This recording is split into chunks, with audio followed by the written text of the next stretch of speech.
ਚੋਰ ਨੇ ਸਾਡੇ ਏਜੰਟ ਨੂੰ ਬਾਹਰ ਕੱਢਿਆ ਜਾ ਰਿਹਾ। ਕਿਹੜੀ ਗੱਲ ਨੂੰ ਕੱਢਿਆ ਜਾ ਰਿਹਾ? ਸਾਡਾ ਏਜੰਟ ਨਹੀਂ ਆ ਬਾਹਰ ਆਉਣ ਦੇਗਾ।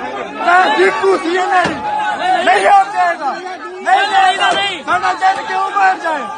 ਕਿਉਂ ਜਾਏ ਬਾਹਰ ਸਾਡਾ ਏਜੰਟ? ਜਿਹੜਾ ਪੋਲਿੰਗ ਏਜੰਟ ਉਹ ਕਿਉਂ ਬਾਹਰ ਜਾਏ? ਗੁੰਡਾਗਰਦੀ ਕਰ ਰਹੇ ਨੇ। ਗੁੰਡਾਗਰਦੀ ਹੈ, ਸਿੱਧੀ ਸਿੱਧੀ ਗੁੰਡਾਗਰਦੀ ਹੈ। ਇਹ ਸੱਚੋ ਕਿਉਂ ਸੱਚ ਮਾਰਿਆ ਮੈਨੂੰ? ਸੱਚ ਮਾਰੀ ਇੱਥੇ ਮੈਨੂੰ ਜੁੱਤੀਆਂ ਮਾਰੀਆਂ ਸਾਡੇ ਮੁੰਡੇ। ਸੱਚ ਮਾਰਿਆ ਸੱਚ ਮਾਰਿਆ ਮੈਨੂੰ।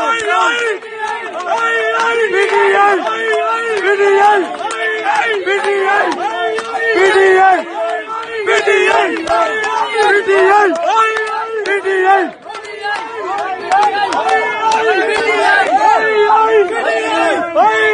ਗੁੰਡਾ ਕਰਦੀ ਹੈ।